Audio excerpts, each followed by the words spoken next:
Good morning, and welcome to the first of our Rankin Automation video education series. Appreciate you giving us a few minutes of your time today to discuss compressed air preparation. This video will eventually be available on our website, along with a few other short videos we have on valves and cylinders. I'm here with Dave Donchez from Rankin Automation. I'm John Farinack. And I've been working in fluid power for about 25 years, and I've sold a lot of air prep in my time.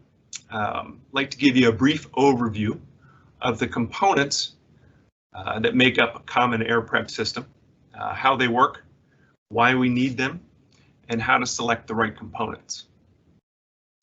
So I'm going to try to share my screen. Hopefully you can see all that. All right, so first let's touch on what is the purpose of an air prep system. An air prep system is used to control the pressure and condition the air in a compressed air system. The air coming out of a compressor is typically very hot and full of contaminants like oil, pipe scale, dust, pollen, anything that the compressor drew in from the ambient air. All that stuff gets multiplied and compressed into the air. In addition to the contaminants, the compressor also condenses all the humidity and water in the air and creates liquid water in the lines. Dirt and water is not a good combination in an air system. So why do we need clean, dry air? It reduces wear on system components. It reduces corrosion, reduces maintenance and downtime, prevents contamination of seals and components, increases reliability and efficiency of equipment. Compressed air is very expensive to make, and using it efficiently is very important. We also need it to provide ISO and FDA compliance for certain applications. So what are the tools that we have to provide this clean, dry air? We have on-off valves, filters, regulators, lubricators, pressure switches, gauges, sensors, dryers, water separators, safety exhaust valves, and slow start valves. Let's start the system with an on-off valve. Every air prep system should start with an on-off valve. They typically are incorporated with a lockout, so you can prevent unintended startup when you're doing maintenance or service on the machine.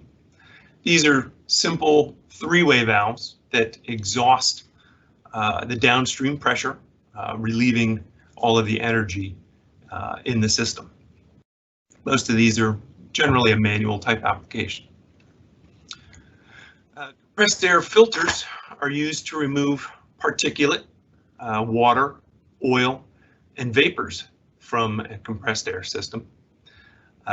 They are usually rated by a micron level. Most air systems are a 40 micron or smaller. To give you a reference, the diameter of a human hair is about 50 micron, and the diameter of a bacteria is about 2 micron. So we're talking about pretty small components, contaminants, but they can add up and cause a lot of trouble. We have three main types of filters to clean the air. General purpose filters, fine or coalescing style filter, and an absorbing type carbon filter. With a general purpose filter, they are typically rated between 5 and 40 microns. They are used to get the nuts and bolts and larger chunks out of the air system. They can also collect water and liquids, oils and things like that in the bottom. There are coalescing filters, or sometimes called a fine filter, and they are rated between 0.01 and 1 micron. So very fine filtration. They are good for removing oil, mists and things like that from an air system. And we also have an adsorbing or an activated carbon type filter, and that uses a carbon element to remove vapors and odors from a compressed air system. Along with having filters, we need to kind of know when they get dirty. Differential pressure gauges give us a window into the cleanliness of the filter element. These work on the difference between pressure from one side to the other side of a filter element. The larger the pressure drop, the dirtier the element. These gauges typically will run green to red, red meaning a higher pressure drop. There are just different versions of that, but they give you a good indication of when I should clean my filter. I get that question asked a lot. How often do I need to clean my filter? And it's really pretty hard to tell. Depends on how dirty your system is. We like to clean them at least, or change them at least once a year. But indicators like this will give you a good indication of when those things need to be changed. Filters also have drains in them. They can be manual or automatic. When we're collecting water and oil in the bottom of these bowls, we need to get that removed so it doesn't get re-entrained back into the system. Manual drains, basically like they sound, they have a little valve on the bottom that you open up and liquid comes out. Differential pressure drain is an automatic or semi-automatic type of a drain that uses differential pressure from above the piston and below the piston to actually raise that piston up and allow liquids to be expelled out the bottom of the drain. And then we have a float type where it works just like it sounds. You build up enough liquid in there, it raises the float, and liquid gets expelled out the bottom. There are electric external drains that you can set the frequency and duration that a valve is open to expel the water from larger containers, big air vessels, and things like that. Regulators. Regulators are used to control the pressure in a system. We have general purpose regulators, precision regulators, electric regulators. We can manifold them together. We have stainless steel units for harsh environments or food grade environments. We can also do combination units with a filter and regulator together in the same unit. Two common designs of regulators. Internally, they can have a diaphragm or a piston. On the left here is a diaphragm type unit where this little diaphragm here transmits the spring force to the valve element, allowing only a certain amount of pressure to go through that valve element. The tighter you adjust the spring, the higher the force, air pressure coming out. The one on the right here is a pilot operated regulator where it uses an external air pressure source, like another small regulator, to use that force to compress the spring. Well, actually it doesn't have a spring in this one, it has a piston, but it uses that air force to control the valve element to only allow a certain amount of pressure through. That's good for larger regulators or regulators that are maybe hard to get to. Diaphragm regulators inherently are a little higher in sensitivity and faster responses. Piston style usually have higher flows and a higher durability. Excuse me. Precision regulators, they offer a higher accuracy and repeatability for more demanding applications. A general purpose regulator may have an accuracy of about 2%, and a precision regulator will be in the 1% or 0.5% of the full scale of the regulator. Since they are electric or electronic, they can be controlled by a PLC or some sort of external analog signal to control the output pressure. These units can have a proportional unit on top to pilot operate a larger regulator. This unit is a manual regulator, but still gives you that higher precision. these two units are proportional regulators. They can give you an analog or digital signal that it's at a set point or that it's at the right pressure. They can also have obviously a digital display on them. Lubricators. A lot of products today have they're lubricated for life, so we don't sell a lot of lubricators anymore. But there are some applications for them, high cycle applications or air tools, things like that. But these lubricators will provide a mist or a fog of oil downstream for about 6 or 10 feet to lubricate whatever it is that needs to be lubricated. But again, we don't sell a lot of these, but if you need an application involving that, we can certainly discuss more on that later.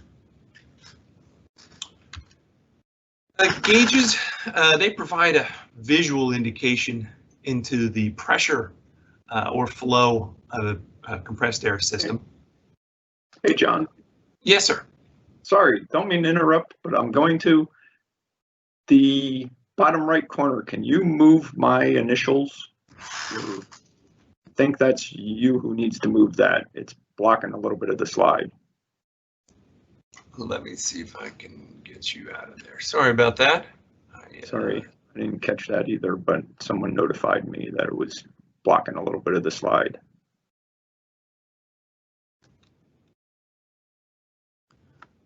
Can't seem to get rid of that for some reason. Okay.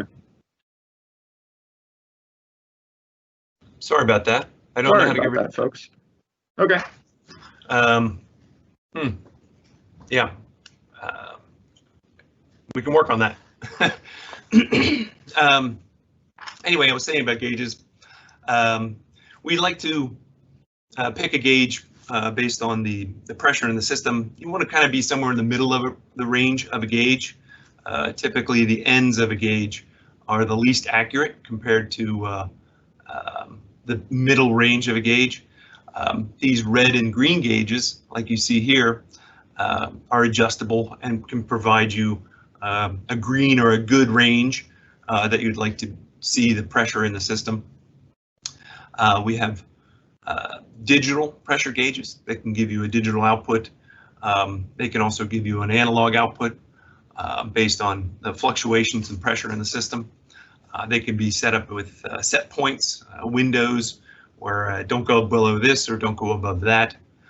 We also have more simple pressure switches that you can set at say 65 psi, and as long as my pressure is above that, I get an output. We can combine these devices into this energy efficiency module, and if you could see it beyond Dave's initials there, these are used to monitor the flow and the pressure in a system, and it can give you an output that trends the pressure and flow of a system to give you the health of your compressed air system. Just ways that we can monitor what's going on inside. We've touched before on water. We need to be able to remove that water from our system. And there are some simple devices like water separators that use a cyclonic or spinning action to kind of fling the water out of the airline, and then it gets drained out the bottom of a bowl. There are refrigerant type dryers, which use a refrigeration coil type situation to cool the air down and condense that humidity and water out of the warmer air and make the air cooler. Cold air holds less water than warm air. We have an adsorption type dryer, which uses a two-chamber molecular granulate type of a combination where they run compressed air through one side, and the granulate adsorbs water from the air, while the other chamber is being dried by purge air, where a warmer air gets blown through there to excuse me, to help re-dry that, and then they flip-flop back and forth to provide constant clean dry air downstream. There are absorbing type dryers, which use a desiccant material, typically some sort of a clay, that's in a cartridge inside there that actually absorbs moisture. And they typically need to be replaced when they get saturated with moisture. There are membrane type dryers, which are good for point of use, lower flow type applications, where the air is passing through the inside of these membrane tubes, and through pressure drop, the water vapor migrates through these membranes, and it uses compressed air on the outside here to kind of blow off the water that gets collected on the outside of these membrane tubes. So these do consume some compressed air to provide dry air. These also require a general purpose and a coalescing filter prior to them, because those membranes are so fine, they would clog up with dirt really quickly. We have safety exhaust valves. These are used to dump the system air reliably for an emergency situation or to provide safe access to a piece of equipment. They are rated by performance level, A through E, where A being your lowest risk and E being your highest risk of injury. C, D, and E are typically the most common performance levels that we use for any kind of a safety type valve. C is a single channel type system where it has one valve, possibly a sensor to sense the position of the valve element inside. A D is a dual channel system, two valves, two sensors to sense the internal positioning. And then a category E, or performance level E, has two valves, two sensors, but it also self-monitors. So it provides an internal test regularly to make sure everything is performing properly. These valves can also be of a manual style that has sensing capability inside to know when your system has been activated or exhausted. Safety exhaust valves sometimes are combined with what we call a slow start or a pressure buildup valve. And these valves are designed to introduce pressure into the system gradually. So when you turn on the air pressure, stuff doesn't bang into place. It builds up pressure gradually, and that time of buildup can be adjusted by a needle valve or some sort of adjustment to allow a certain amount of time for the pressure to build up until it becomes full pressure. Like I mentioned, these get combined frequently into emergency stop valves to save space and stuff. So now we can get into some component selection. As you can see, we can make pretty big compressed air systems to do a lot of different things. The component selection is based on your filtration level, the flow for the application, and the pressure required in the application. So the filtration level will determine the types and the number of filters that you need in your system. The flow will typically determine the size of the components that you need. Larger they are, the more they flow. Pressure will determine the regulators, the types of regulators, and possibly the pressure drop for selecting these filters. So since filters typically are the lowest flow component in a system, we need to start with the filtration level required for the application. We do this by determining what the air will come in contact with. So is it a food grade application? Is there sensitive equipment, or does it not really matter? So we need to determine what is the finest filtration level required for the application and pick a filter with that filtration level, and then we can work backwards from there. We need to determine the air consumption of the system so we can put the right size filter in place. Festo has some online tools that we can use to help calculate the consumption of valves and cylinders in a system. Excuse me. You need to add up all of the air consuming components in your system, whether it's a valve, a cylinder, a blow off, whatever it is.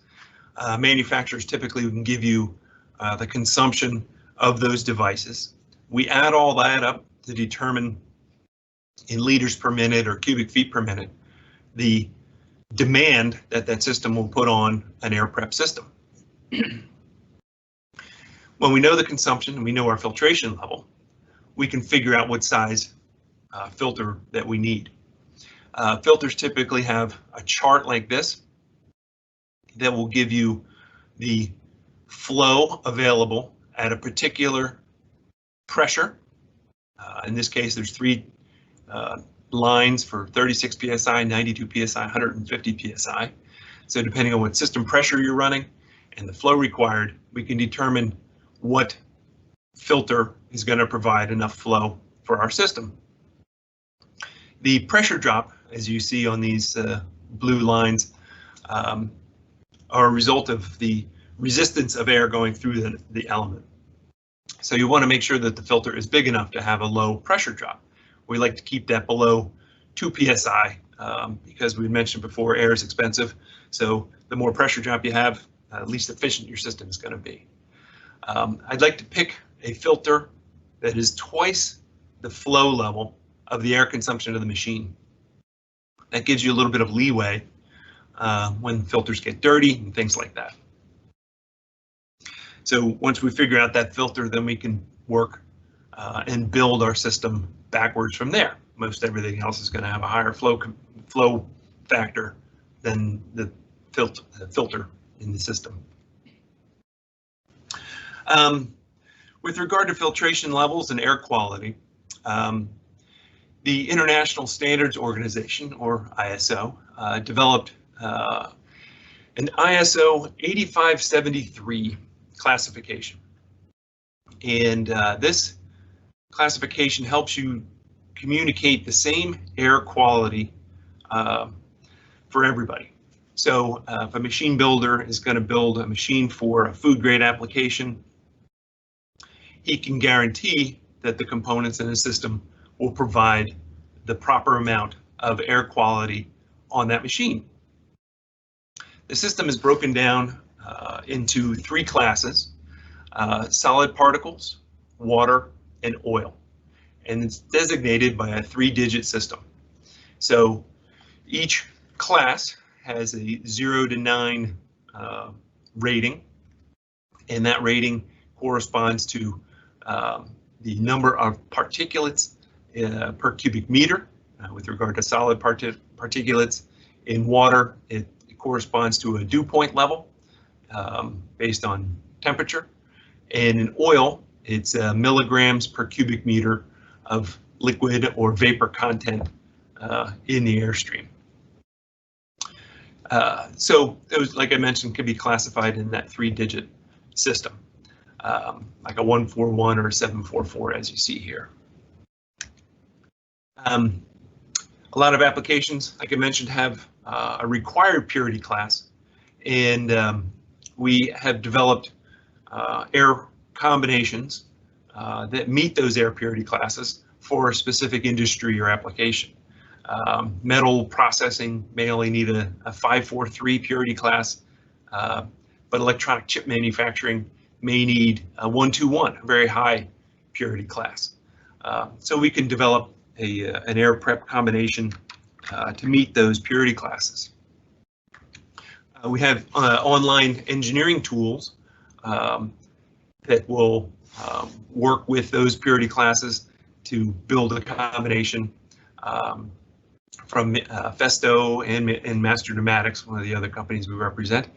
And we can provide any quality of air that you require in your air system. That's kind of all I have for the components and a brief overview of the selections of air prep systems. I wanted to keep it brief, didn't want to take up too much of your time today. I appreciate you attending. Certainly would like to offer our assistance if we can be of any help down the road in any of your air prep needs. Thanks again,